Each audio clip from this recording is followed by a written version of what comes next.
au ulipigia Kenya Kwanza kura? Riwruok mar oganda jo Kisii oromo e okenge mar tieko lweny mosebedo kogo tach e boma ma Kisii e kind johera mag gavana ma Kisii Simba Arati kod jaleg kweth jood bura mathoth Silvanus Osoro. Romono mane oyuorie kod moko kuom jotelo mag oganda no kaachiel gi jatend ute lamo onyiso Osoro kod Arati mondo chung lweny e kindgi kod johera maggi mapeyo. Bende gikwayo obila mondo tim nonro kendo kawo okang' mager ne ji mane osiayo kendo chano lweny manyocha otimore gwenge mag Nyakembene chieng' wuok tich juma mokalo.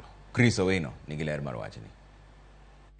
E romo mane obage buore Nairobi, riwruok ma jodongo mag oganda jo Kisii onyiso gavana ma Kisii Simba Arati kod jaleg kweth jood bura mathoth Silvanus Osoro mondo otiek lweny mosebedo kadhi nyime e kindgi mapiyo kaka nyalore.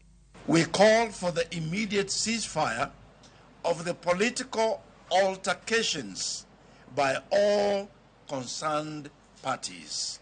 Romono mane oyuorie kod jatend migawo mar somo Ezekiel Machogo, Silvanus Osoro, Professor Sam Ongeri kod jotend dinde maok e oganda jo Kisii ong'ado matimo twak kod Simba Arati e odiochienge mabiro mar winjo pache. Elders will engage His Excellency the Governor of Kisii, His Excellency Simba Arati, and a member of National Assembly for South Mugrango, and Chief Whip, Honorable Silvanus Osoro, on how to keep and sustain the peace in the region that we continue to enjoy. Kutana na governor because bila governor, kwa sababu bila governor, hakuna majadiliano. Bende ne ginyiso tend obila e kaunti ma Kisii mondo otim nonro matut e wi lweny mane okwako gwenge mag Nyambekene e juma mokalo bang' johera mag Arati kod Osoro muocho tulo.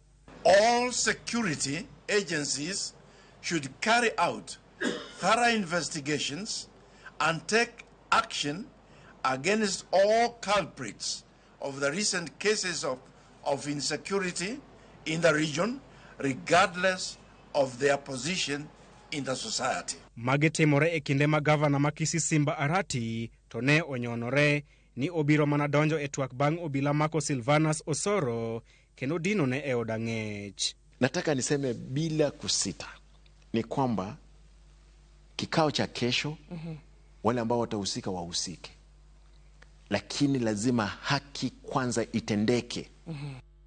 Korka kore, Silvanus Osoro nenore ka ng'ama oseywa ng'ich bang' lieko ni oikore mar romo kod Simba Arati mar tieko gwandruok e kindgi. E komachielo, moko kuom ji mane oyudo hinyruok e kinde tulo ma Nyambekene bende wachore ni chano chwalo bura e doho mar donjo ne Silvanus Osoro.